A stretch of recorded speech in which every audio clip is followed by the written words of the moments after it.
Hey guys, welcome to my channel. So knife video tayo, no? Kailangan ko i-retake to kasi kanina mali yung angle. Pero may bago tayong knife. V-Funco. V-Funco. Okay? Pocket knife. Sa outdoor survival camping. So, nagbabrowse ako sa Amazon the other day. And then, naghanap ako ng pang open na mga letters. So, pag nasa US ka, common na makaka-receive ka sa mail. Everyday may mail. So, talagang magagamit mo talaga letter opener. So, sabi ko for the price nito, nagulat ako, ano lang siya? Wala pang $10, no? Ayun, no, 8.99. Tapos ito yung specs niya. Tanto folding knife with clip, EDC pocket knife, aluminum handle with flipper, open, the liner lock.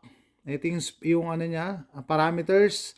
Um, 7.9 inch pag naka-open, pag naka-close naman 4.45 inch, and yung width niya, yung lapad 0.63 inch, more than half an inch lang. So very minimal yung size niya. Pwede talagang gamitin as pocket knife daw, pwede i-clip on, sabit mo. And ayan, sa pocket may lanyard hole para sa lanyard, pwede mo isabit nga, no? And yan, very sharp. Flipper siya. It deploys blade quickly. Okay, hindi ko naman siguro to gagawin. Anyway, pag camping siguro pwede, or sa beach, pwede gamitin. And additional specs, kaya ako to binili kasi yan, tanto blade siya. Tapos, made of heat-treated 5CR13 stainless steel. Yun importante. Tapos yung ano niya, yung coating, no? Great titanium coating para improves corrosion resistance. So, kaya ko yan tinignan yung specs kasi sabi ko, ba't parang mabigat? Ibig sabihin, for its size, it has a good weight. Sabi ko, akala ko aluminum. So, aluminum to, supposed to be aluminum, magaan, di ba? Pero yung material, nakita nyo, makapal yung yung stainless steel na ginamit. Tapos naglagay sila dito na malaking chunk ng stainless na metal, no? Para lang sa lanyard. I think ito majority ng weight ito nagdadala no? Kung tatanggalin nila to, baka gagaan to. Kaya sabi ko, okay, baka hindi ko to i-carry kasi parang mabigat. Pero kita nyo, paano pag deploy, meron siyang bearing. Oh, yan. Makita nyo rin yung titanium coating. Importante ang coating sa sa mga blades, guys, kasi pag bare yan, madali ang kalawangin, magkaroon ng blemish. Kahit stainless yan, magkakaroon ng mga blemish pangit. Ito, nakaka-add sa strength ang titanium, tapos iwas nga sa corrosion.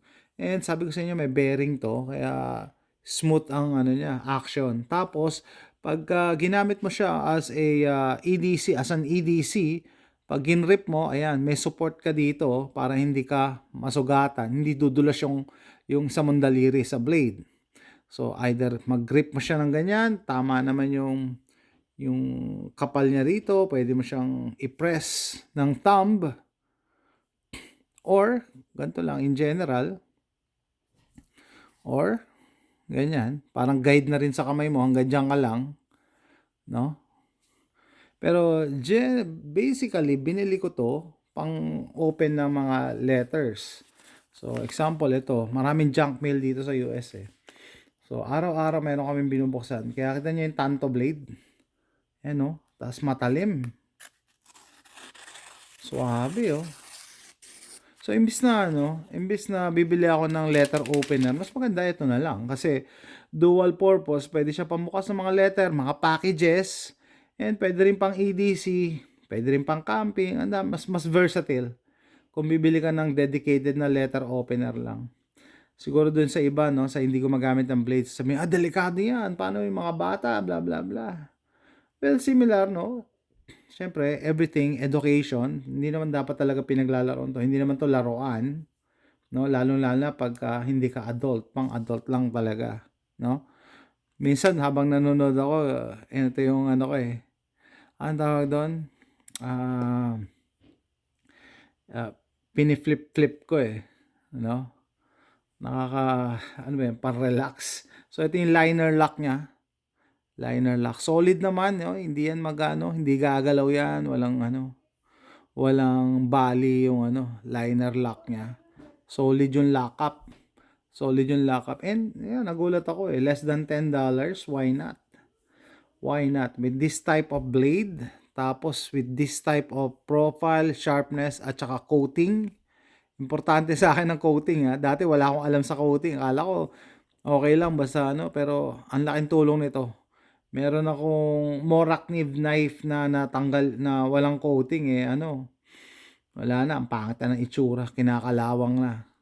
Nakakatakot na gamitin kasi baka matetano ka pag nasugatan ka. Pero ito may coating. Yan. Nakakatuwa lang.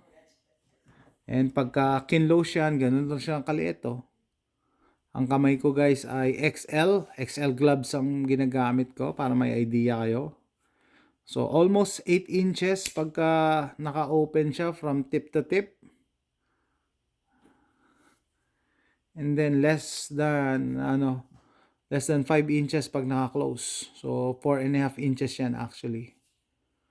Ang comment ko lang dito mabigat, naglagay sila ng pabigat dito. Pero importante ito guys kasi kung pwede itong glass breaker. Baka naman pwede kasi may kanto. Kung wala, bumili kayo ng knife na merong dedicated na glass breaker pagka meron kayong kotse. Lalo sa Pilipinas, mayat maya ang ulan, mayat maya ang baha. Importante na meron kayong glass breaker sa kotse. Bakit? Kasi ang mga modern cars ngayon, power windows na, power lock, kaya pag nabasa, sarado, patay ang makina, patay lahat ang electricals. Hindi kayo makakalabas. So, kailangan nyo ng glass breaker. Meron ako napanood ng mga videos, ng mga post sa FB o social media, gamitin daw yung headrest. Wala ka ng time, makapag-isip. No, maganda yung EDC mo or yung nando sa glove compartment mo, kunin mo na. Kaysa kukunin mo pa yung headrest. Mas madali. Kaya sabi ko kung hindi to pang glass break, kumuha kayo ng mas maganda. Pero ito ang purpose nito, lalagay ko lang to sa desk ko. Pang open nga ng package kasi or mga mail. Very smooth ang cut, very sharp, out of the box. Hindi ko na kailangang i-sharpen. Kaya, and especially for the price, kapresyo niya lang yung mga letter opener. So, magkutsilyo na ako. So, ito quick video lang, bagong knife na binili ko from Amazon. V-Funko. Thanks for watching. Bye! Sa pang flip nga dyan. Nice!